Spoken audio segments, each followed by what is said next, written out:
Well, folks, my goodness, that was a one-sided game.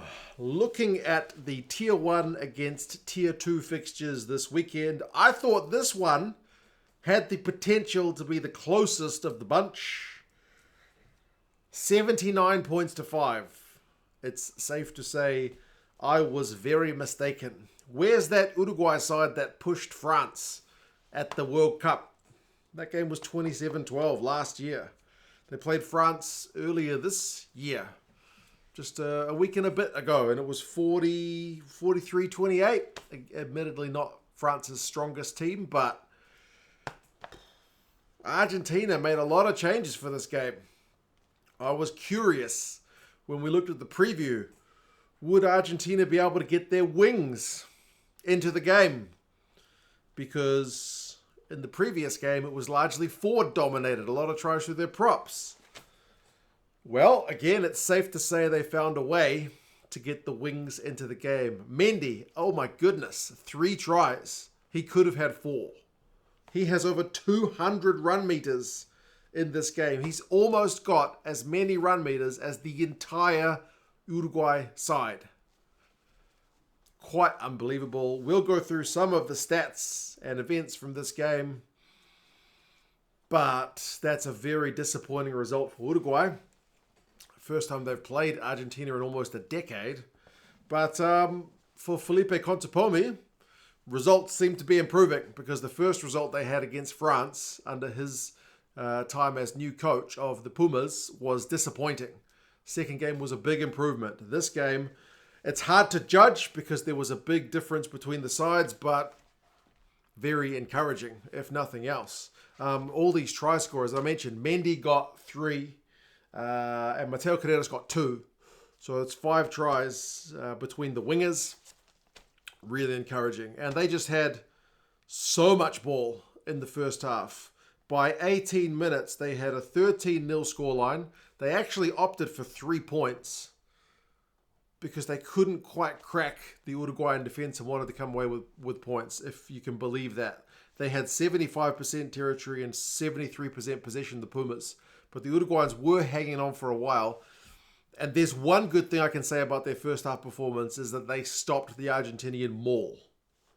That's about it, because not long later, their defense kind of crumbled. When they did have a chance with ball in hand, once they passed it into the other guy's head, once they failed to find touch from a penalty, it was poor. They had an attacking maul chance, which was penalised for obstruction.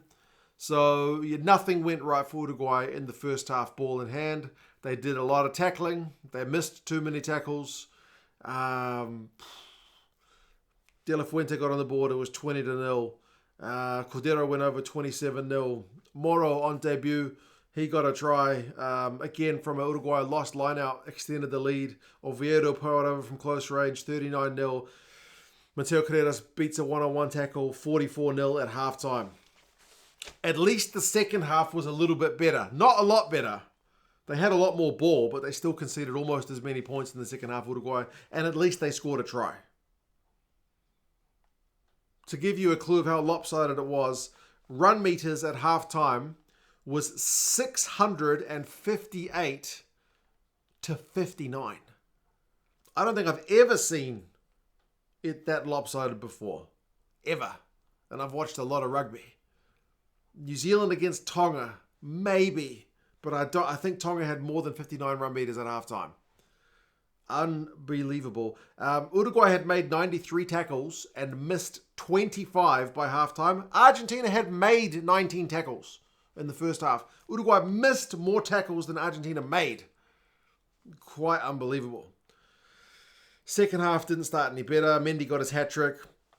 Thank goodness Uruguay got at least some points on the board to give those fans sitting there in the cold something to cheer about. And it was nice. Cross kicks, quick play. They finally got something going, and this guy, Hontu, got on the board on debut. So congratulations to him. That made it 51-5. But then Marchetti, the prop, got one on debut as well for the Pumas. First touch of the ball, I think. 58-5. Mateo Carrera, second try, 65-5. Moro got one from turnover ball, 72-5. Santiago Carreras got his one off the bench, 79-5. Argentina has had great outside backs for a long time, since the days of Mojano and Delgui and Boffelli in the back three. This week it's a different set of guys with Cordero on at fullback and Mendy on one wing, Mateo Carreras on the other wing. Equally as dangerous, and it's great to see them get some game time, but I would have liked a closer game. Run meters in the end finished 1,149 to 210. I'm convinced that's more than the All Blacks got against Tonga when they scored 100 points. Argentina's lineout's 100%, 22 clean breaks to 3, defenders beaten 40 to 10. I don't know how much you make of this.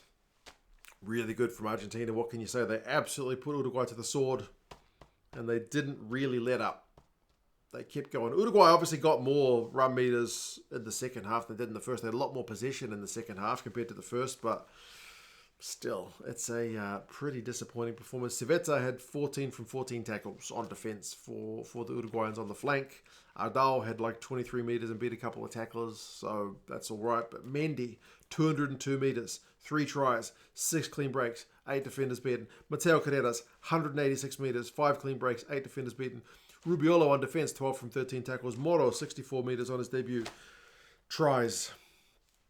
Man, very, very, very lopsided game. It would have been nice to have a Spanish-speaking referee. You had 2 Spanish-speaking teams with a Frenchman speaking English.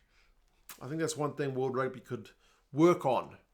I just think it would be helpful. Like, a lot of these refs go out of their way to learn French. Like Wayne Barnes, learned some French. And Luke Pearce, I think, speaks a bit of French, doesn't he?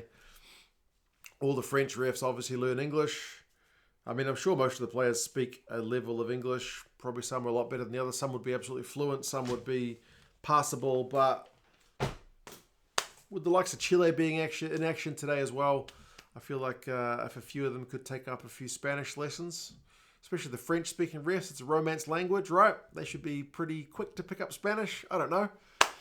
But anyway, 79 points to 5. I hope Argentina can take some of this into the Rugby Championship because, as I said, they've got talented wingers, and it was great to see them in action, but I would have liked a closer game. Uruguay didn't even really get out of first gear, especially in that first half. At least they scored a try. You guys let me know your thoughts on the game. Do you think this helps Argentina in their prep for the Rugby Championship, or do you think this was kind of a pointless one? I'll be interested to hear your thoughts.